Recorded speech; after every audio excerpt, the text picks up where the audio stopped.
High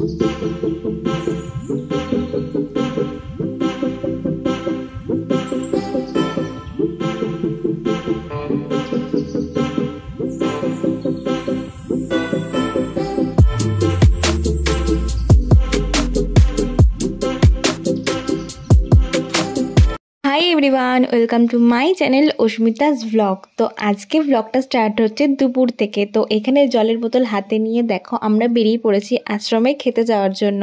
আর আকাশে দেখো ঘুটঘুটে মেঘ, আর এখানে আমাদের লাইট পোস্টের লাইটটা দেখো টিপ টিপ টিপ টিপ করে জ্বলেই যাচ্ছে। জানি না কেন কেউ সুইচ অফ করেনি, আমি তো জানি না সুইচ কোথায়, তাই আমি হাত দিতেও যাইনি। আর এই যে বৃষ্টি হবে না এমন একটা দিন তো একদিনও হয়নি। আমি আগে বলতাম যে হ্যাঁ আমার বৃষ্টি ভালো লাগে, কিন্তু টানা 26 দিন বৃষ্টিটা আর মেনে নেওয়া যাচ্ছে না, বিশ্বাস করো। এবার মনে হচ্ছে যে ঠিক আছে দুদিন রোদ দিক, তারপরে আবার বৃষ্টি হোক। তো এই যে আমরা সবাই আশ্রমে চলে এসেছি, আর ভিড়টা দেখো। এখন কটা বাজে তোমাদের কোনো আন্দাজ আছে? এখন 3:30 বাজে। আমরা দেরি করেই খেতে এসেছি, কারণ আজকে হচ্ছে আশ্রমে কচু বাটা খাওয়াবে। আর এই কচু বাটার জন্য আজকে এত ভিড়। তো কাকারা তারপরে সন্ধ্যাবেলায় বাড়ি এসে আমাদের জানায় যে আজকে 9,000-এর ওপর। তো আমরা এই যে খেতে বসার জায়গা পেয়ে গেছি। এই জায়গাটিতে আমারই একটা বড়মা বসেছিল খেতে, তো আমি সেই বড়মাকে জায়গা রাখতে বলেছিলাম, তো তাই আমি সহজে জায়গাটা পেয়ে গেছি। আর এখন বাজে হচ্ছে প্রায় 4:15। আমার টাইমটা এক্স্যাক্ট পুরো একদম মনে আছে প্রপার। মানে এতই লেট হয়ে গেছে, তরকারি ডাল সব শেষ হয়ে গেছে।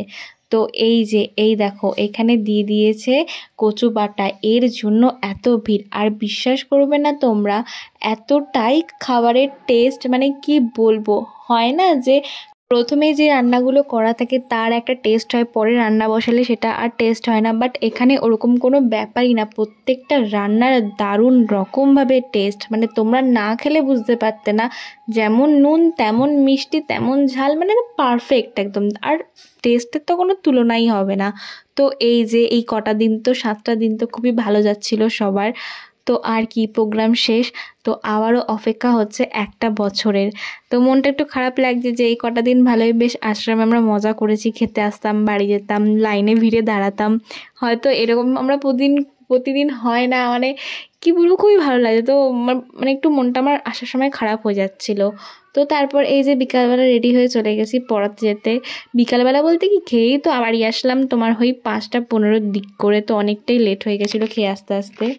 তারপর এখানে দেখো আমার এই স্টুডেন্ট প্রতিদিন আমার জন্য ফুল রাখে। আজকে দেখো কি ফুল রেখেছে, কলকে ফুল। ও যখন এই সকালবেলা ফুল তোলে ঠাকুরের জন্য, তখন নাকি ওর মা বললো যে আমার জন্য ও ফুল রেখে দেয়। তো তারপর বাড়িতে এসে মা বানিয়ে দিয়েছে একদম একদম দারুণ একটা সন্ধ্যাবেলা টিফিন, আলুর পরোটা। আর এই আলুর পরোটা দারুণ এই কারণেই বলছি, কারণ ভেতরে না স্টাফিং একদম ভর্তি করে দিয়েছে মা। আর আমার এই স্টাফিং ভর্তি করা আলুর পরোটা খেতে দারুণ লাগে। তার সাথে নিয়ে নিয়েছি সস, তো আলুর পরোটা সস। তো তোমাদের এই যে স্টাফিংটা আমি দেখাই, জাস্ট দেখো ফিলিংটা কতটা, মানে খুব টেস্ট হয়েছে খেতে। তো এই ছিল আজকের ভ্লগ। তো তোমাদের যদি ভালো লেগে থাকে তাহলে অবশ্যই লাইক আর সাবস্ক্রাইব করে দিও আমার চ্যানেলটাকে। তো টাটা।